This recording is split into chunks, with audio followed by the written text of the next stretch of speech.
Hey everybody, this is Heidi, and you're listening to the Successful Fashion Designer Podcast. We all know that the fashion industry is brutally competitive and it takes loads of hard work to get ahead. The problem is that everyone's secretive and tight-lipped about their ways. After working as a designer and educator for over a decade, I wanted to help break down those barriers and bring you valuable knowledge from industry experts, and this show is exactly where you'll find that. Whether you're trying to break into the fashion world, make yourself more marketable, launch your own label, or become a successful freelancer, we'll help you get ahead in the cutthroat fashion industry. This is episode 21 of the Successful Fashion Designer Podcast, and today I'm chatting with Billie Whitehouse, who's been called the Elon Musk of Fashion. Billie's launched multiple successful wearable tech products. Her most recent product, Nadi X, is a line of activated yoga apparel that listens and responds to your body. In the interview, Billie shares why you need to put your customer, not yourself, first, why you'll probably fail 100 times, and that's okay, and that getting funding may be more attainable than you think. This stuff isn't rocket science, that you can do it. It is a matter of perseverance. It is a matter of a really great list of investors that might potentially invest in your area. Before we jump into the interview, I have a quick favor to ask. If you enjoyed this episode, you can help me get bigger name guests on the show by leaving a rating on iTunes. With more ratings and reviews, it gives the show leverage in convincing higher value guests to do interviews, which brings you even more valuable content. It only takes 60 seconds, and I'd really appreciate it. Visit sfdnetwork.com/review to leave your rating, and thanks for your support and help. To access the show notes for today's episode, visit sfdnetwork.com/21. Now on to the interview with Billie. Welcome, Billie, to the Successful Fashion Designer Podcast. I would love to have you start with telling everybody a little bit about who you are and what you do in the fashion industry. Absolutely, and thank you very much for having me. So my name is Billie Whitehouse. I am the CEO of Wearable X, and Wearable X really sits at the intersection of technology and fashion. We've been building wearable technology, for lack of a better term, but specifically electronics inside clothing for the past 4.5, almost 5 years. And that has ranged from everything from vibrating knickers for couples in long-distance relationships to fan jerseys that are connected to live sports data, and most recently a product called Nadi X, which is yoga pants that really try to connect you with learning yoga in the easiest possible way. Yeah, and congratulations, because you guys are shipping those this month. Is that correct? Very, very soon, in fact, yes. And that's something you've obviously been working on for a really long time.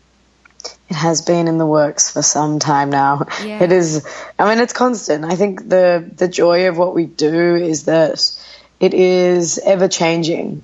And I think in this new space of design, you have to be able to learn and think about software, about hardware, and them both being interchangeable solutions always. Yeah. And that I think is something that fashion certainly isn't used to dealing with. Yeah. And so, okay, if we can start a little bit more from the beginning, because if I'm not mistaken, I know you did it was called Funderwear, right? The vibrating undies. Exactly. Yeah, Funderwear. And then you had a couple other products that you did. You mentioned the fan jerseys, and you had some other things, a GPS blazer jacket type of item. And if I'm not mistaken, a lot of those you did as collaborations with other brands. And then the Nadi legging is your first product that you're doing on your own. Is that right? That is right, yeah. So not all of them were in collaboration with other brands, but some of them certainly were. So Durex and Havas partnered with us to build Funderwear, and that was in 2013, so quite some time ago now. Yeah. Then we worked with Fox Sports in Australia to build the first fan jersey, which at the time was called the Alert shirt. And that was specifically for AFL football, it's also called Aussie Rules. It's quite different to any game that exists in the US. And then we did a few other partnerships. We built some prototypes for Oakley, We did some really interesting work over here for some professional sports players, some of which turned into commercial projects, some of which were more like research-based. So we really were more of an agency-style company when we started. Ah, that's interesting. And so, I mean, those are some pretty big names that you just dropped. I mean, how were you able to build your business up to the point that you were doing collaborations with these giants? You know, I mean, Fox News is huge and Durex is huge. And were you going out to pitching to them, or they were finding you guys? How did you get to that point to even do some of those large-scale collaboration projects? Truly, it was a bit of a mix. Some of it was very much organic, and people did come to us. We had, I would say, a delightful amount of press about some of the successful stories we had around our products. And then often we were pitching. When it comes to, I mean, the real specifics of it, I actually think so. Even Bud Light, they came to us, which was like such a delight. Whereas Pepsi, on the other hand, we went after. So it's very much a mix. Yeah. And you didn't take any funding initially, did you, for the first few years? Yeah, we bootstrapped for the first 2.5 years. And then when you decided to launch Nadi, did you guys go after funding then? Yeah, I mean, so I said the company's about 4.5 years old. Okay. So about 2.5 years in, which is about 2 years ago, we decided to look at some outside funding for two different reasons. The agency model had been really hard work. And that's not to say that it's not really hard work now. It really is. But it's a different kind of work. You're not working on someone else's timeline, on someone else's budget. And I'll be really honest, in working with some of these brands, the expectations of timelines were just a bit unrealistic. Yeah. And so we weren't properly able to dedicate the right amount of research, the right amount of testing to all the things we really, really wanted to. And so now that we, have our own funding behind this, we really can build those teams out properly. And even then, we're still learning. This isn't a one-stop shop. And I think that's what's really interesting about this space, is that there is no final solution. It's a constant learning. And that's why software inside apparel is such an interesting mode. Yeah. And so, I'm pretty familiar with some of the sort of tech startup models and pitch nights and getting funding and stuff. But I think a lot of people out there listening might not be as familiar. And so from a perspective of working in the apparel industry, a lot of designers in my audience talk about, I want to get funding for my label. I want to get some investment money. And so can you talk us through that process a little bit, like what that looks like specific to the apparel industry? And obviously you're working in a very fashion tech space, but, what does that look like? And how do you know it's the right time to get funding? And how do you know if your idea is something that you can even get investment backing for? Yeah, very, very fair. I would say sometimes you don't know, but you have to convince yourself that this is good enough to work on. And that for me is like step one.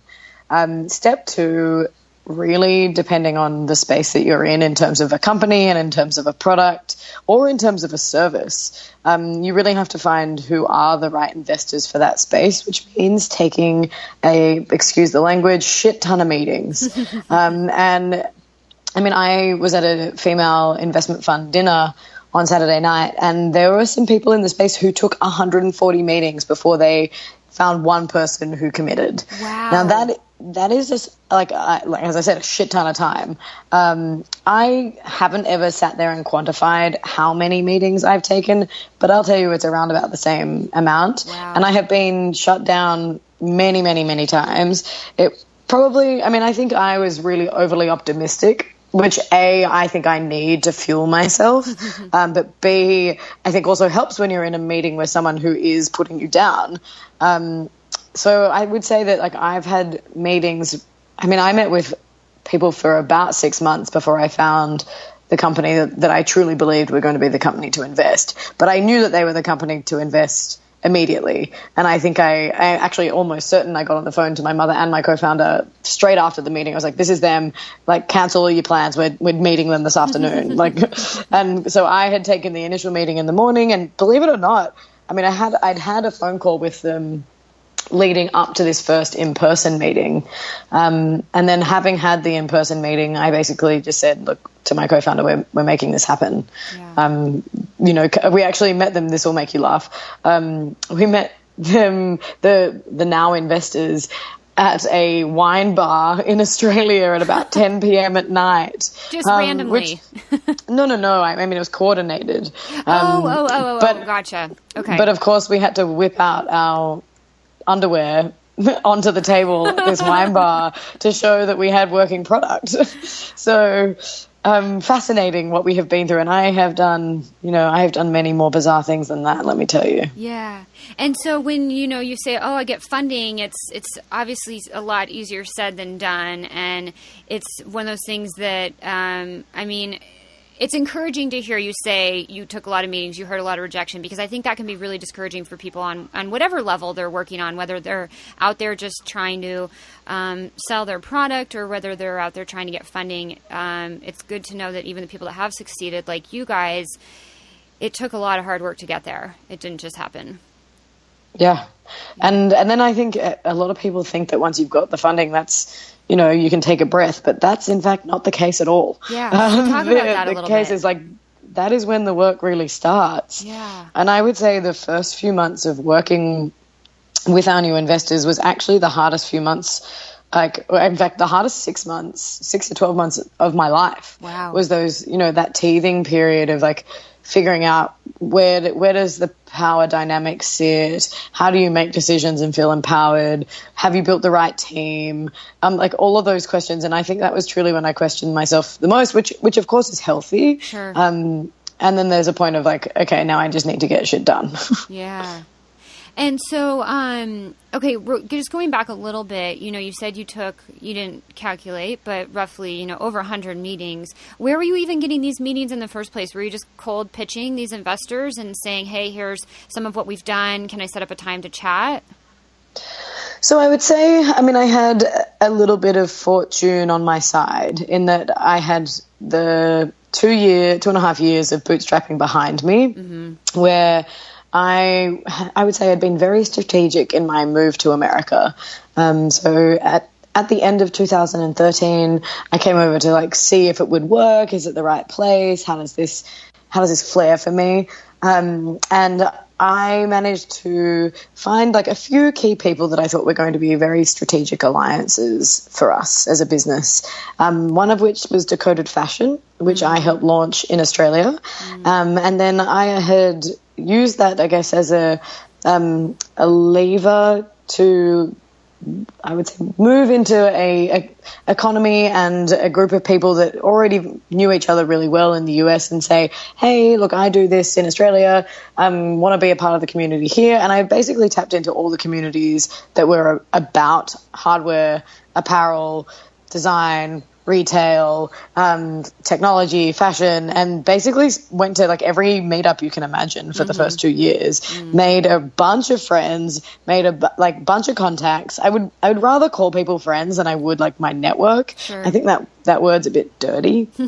And so I think that those 2 years in the lead up to that made the contacts a little easier to come by. That being said, I joined some amazing female entrepreneurship groups that really changed my perspective on it as well. You kind of realize that this stuff isn't rocket science, that you can do it. It is a matter of perseverance. It is a matter of a really great list of investors that might potentially invest in your area. It's also a list of comparative deals that have gone on and who those founders are and who you could reach out to. And I would say that the fellow founders in the fashion tech space are some of the nicest, most genuine, hardworking people I've ever come across who genuinely help. So I've seen mostly generosity from that community who said hey, I talked to this person, they either did or didn't invest, they either will or will not be able to help you. So that to me was enormous. It was tapping into the group of people who'd been doing it longer than me and were smarter than me at it. So never be afraid of asking for help. Yeah, even from what you may see as your competition.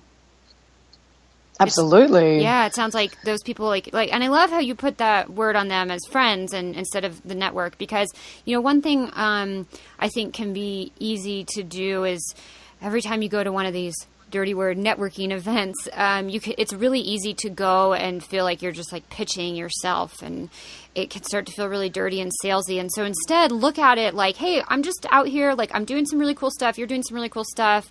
Like, let's just have a chat as a friend, and looking at it a little bit more casually. I think your relationship building is going to get a lot further than if you're out there constantly looking to sell and pitch. Absolutely agree. I think the sales pitch gets really boring really fast. Yeah, it does. Even for the person giving it. Yes, it sure does, right? And so what are you seeing? I mean, the fashion tech space is a really interesting one. There's some of the really obvious products out there, but what you guys are doing is so like, you know, this legging that helps like give you cues when you're doing yoga as to like how to get in a better posture. And some of the stuff you did in the past, the vibrating underwear and the GPS blazer, it's really, really interesting. And it's outside of this sort of, I think, the obvious stuff that at least what seems obvious to me is some of the smart jewelry. So where are you really seeing the industry going in terms of what is the true future of fashion tech? Yeah, I mean, very, very broad question. Yeah. Two things. I would say we've moved away from, well, we are moving away, and it's constant, this idea of just the quantified self, which really was like the big movement with Fitbit, with the Shines, even with, you know, OG watches. It was all wrist devices, which I like to call the arm party, that just literally counts for you. Yeah. And I'm seeing like a big shift away from that to far more emotional pieces. Things even like Bella Beat that have like really interesting design that are selling really well, that are built for an emotional connection beyond just the numbers. So that being like the one foundational shift that I think it's gone from being like, how can we make your life more efficient? Rah, rah, rah, let's act like robots. To being like, how do we make your life more beautiful and meaningful and interesting?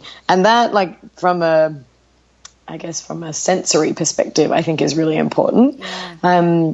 The shift in terms of what's happening with smart jewelry and devices, I think is still happening. I think design has to lead. So there was actually a really beautiful article on Fast Company today about what we really need to do to build and design a better future.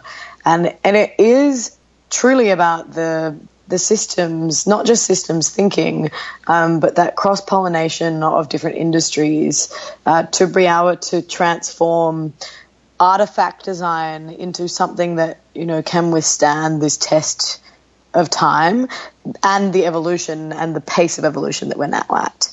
And I think that is where we're getting to, is it's not about just another device. And I actually really hate that word device. But it's about things that like make you feel something. And I think that to me is where we've always really wanted to focus our attention, is this isn't just about quantifying yoga, and isn't about saying your yoga is right or wrong. It's about making yoga more accessible and a little easier, and to give you a practice that you sometimes can't do on your own or you can't do in a crowded class. And that to me is what we were always trying to achieve. Yeah, I love that. The idea of connecting with the emotional side instead of the quantifiable. Because I think it's really easy to just sort of glaze over when we just get all this data and these numbers spewed at us all the time. So where does the birth of some of these ideas come from that you've done over the years? Are these like personal problems that you've experienced, or how much market research do you do? I mean, and you could use the yoga legging as the example for that. Yeah, most definitely. It's a combination of the two. So certainly personal practice. I have a yoga practice and do find it quite challenging sometimes. And also what was happening in the market. Like, we've never really seen people wear leggings as much as we have in the last 5 years. Yeah. So paying attention to people's consumer habits, then I would say building like Frankenstein versions of the pants and putting them on people and asking them questions about how they feel and what their responses are to that particular idea. That certainly is part of our practice. But that really happened in 2015. So again, that's, we constantly have to reiterate and put it back on people and reiterate, put it back on people. And there are always things that we're going to change. And I think that's part of the joy of what we build, is that we can do that. Yeah. Me personally, we've been working on what I'll call like this language of on the body. And we sometimes describe it quite like writing a song, because we use vibration to create different frequencies, intensities, different, I would say, melodic harmonies on the body. And those different like repetitions of vibrational patterns mean different things. So that's something we even started building with Funderwear. And we learned really interesting learnings from that. And what we've done is just got better and better and better at it, and made it more sophisticated with far better integration, made it more washable, all the things that you have to do as I say, like a fashion company, while keeping the technology skew. Yeah. And so, I mean, on one level, you guys have been working on the actual technology side of it, the same technology, not the same, but on a base level, the technology you've been using for about 4.5 years, and you've slowly been integrating it, improving it, and then just changing its exact use within the product. Exactly. So it's a long growth cycle for some of that technology. I mean, what are you seeing now with where you guys are at versus when you launched your first product in terms of how much advancement in the technology that you're using? There's so much advancement. It's a vastly different product. It doesn't even resemble the original one. Even some of the original ones. I mean, honestly, there are some little pieces of the first ever Funderwear that truly I made by hand, that actually still have been then replicated into this latest version of Nadi X, which I find hilarious. Which just means that like we got it right the first time, which is bonkers. Yeah. But there are certainly other things that we could not have got right. But I mean, you learn different parts of the puzzle as you go, and we're now in a far, far better position for it. Yeah. And is there anything you guys are working on next that you would be able to talk a little bit about, or is it all confidential? Yeah, I mean, so we're intending to launch a bra in the coming months. It's most likely going to be 2018. But it has some really exciting features, some of which are a meditation feature. There's so many reasons that vibration is interesting on the body, and point blank, quite literally raising your own vibration, which often people do through breath work or through meditation, and tapping into those vibrations on the body, which not everyone can do. Also using vibration as like a timer for breath, or even that constant reminder to roll your shoulders back and down. Yeah. Less about like posture when you're sitting at a desk, which there are products out there for that, but more, when you're taking that time to do a personal practice. Yeah. So that would be a great companion piece to the legging you guys have right now. So kind of just looking at expanding that collection within a similar space. Exactly. Yeah. And I mean, what are your personal thoughts on this whole thing? I mean, right now, like, I'll be totally transparent. I do not own one piece of wearable tech. What I would consider. I mean, I think I've got my phone, and that's really all that I have. I don't have an Apple Watch or anything. Do you really see the future of this going towards a place where, I mean, who would have thought we would be using these crazy iPhones and being able to do everything from them, 20 years ago? It maybe seemed more like, Star Trek style. But do you really see that maybe in 20 years, or I don't know what the timeline might be, that most of our product, our apparel is going to be smart? Yeah, I honestly do. I truly do. Okay. And whether it happens this year or it happens in 5 years, there has to be someone to lead the way. And if it's not me, someone else will do it. Yeah. I truly, if you look at your house, and how many Alexas and Nests and even computers and iPhones that are sold every day, making your other parts of your life more intelligent is truly actually only inevitable. What hasn't been done well is the execution of what the data really means for someone. Now that I think there is an opportunity for someone like us, because we truly do, I would say, transform data into a sensation on the body. But also from a data visualization perspective, there is such a avenue to do something beautiful with this, which I think some people are now trying to do. And I mean beautiful for the customer, not for the enterprise. And I think that's the biggest difference, is I truly see this as something to empower everybody's life rather than empower, let's say, the Fortune 500 companies. Yeah. It's, it's changing with some of the products we're seeing on the market now versus a year or 2 or 3 ago. But I think there was a time where a lot of it was feeling really gimmicky.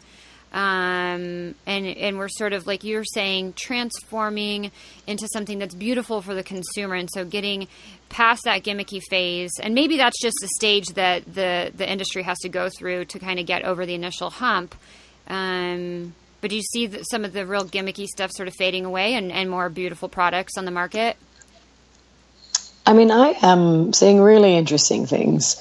And whether it's, I guess it's, the word gimmicky is so, like, icky.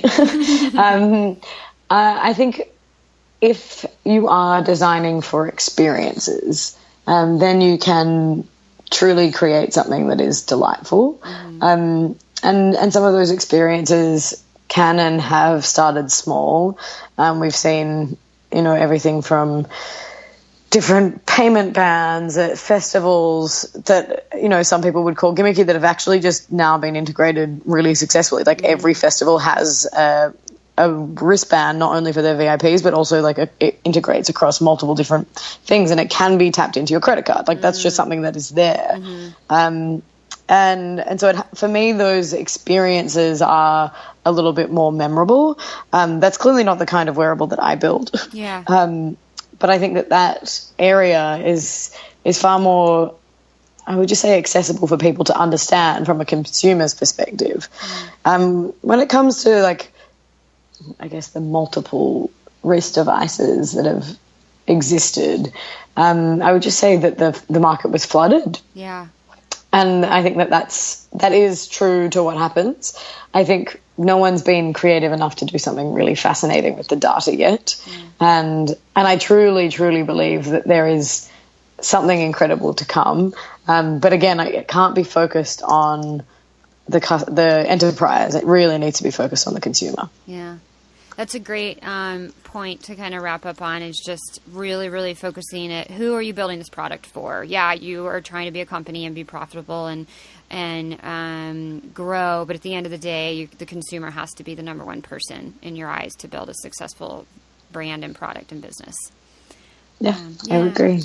Awesome. Well, Billie, I know you have to wrap up. I will end with the question I ask everybody at the end of the interview, and that is, what is one thing that people never ask you about working in the fashion industry, but you wish they did?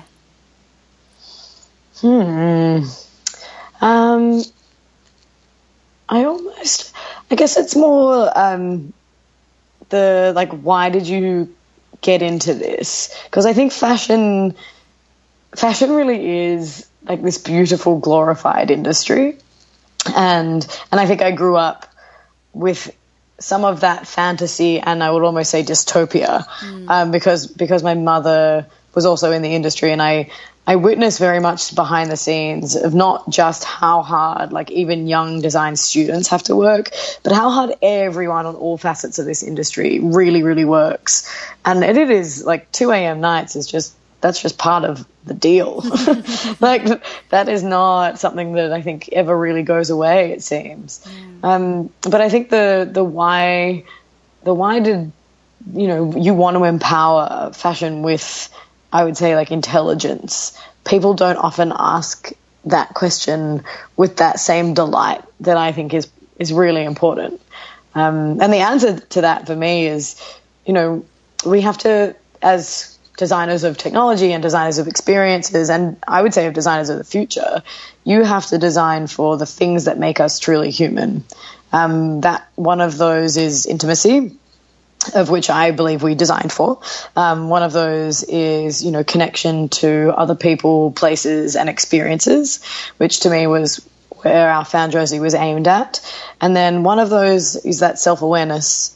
So, being one of the few mammals that can identify self. And what does that really mean in tapping into that deeper self? And that's really the ambition of Nadi X. But on the bigger, broader scale, like, we're one of the few, if not only, animals that actually protects ourselves with clothing. Mm-hmm. So why not, enchant that experience with intelligence the way we've enchanted so many other parts of our lives? Yeah, I guess it's just the next thing in line, and it's happening now. Yeah. Yeah. Awesome. Well, thank you so much for chatting with us today, Billie. Please share where everybody can find you online. Absolutely. So we are at Wearable X, and I am at Billie W House, and our website is wearablex.com. Awesome. And I will put links to all of that in the show notes. Thank you so much for your time today. It was really lovely to hear about your journey and everything you guys are working on. Amazing. Thanks so much for having me. I appreciate your time. Thanks for listening to episode 21 of the Successful Fashion Designer podcast. If you'd like to learn more about any of the resources mentioned in this episode, visit the show notes at sfdnetwork.com/21. And since you made it this far, you must have liked the episode. I'll remind you that more ratings and reviews gives me leverage to convince higher value guests to do interviews, which brings you even more valuable content. If you can take 60 seconds to leave a review on iTunes, your tiny bit of help goes towards making the show better for you and everyone. It's super easy to do, and I'd really appreciate it. Visit sfdnetwork.com/review to leave your rating, and thanks for your support and help.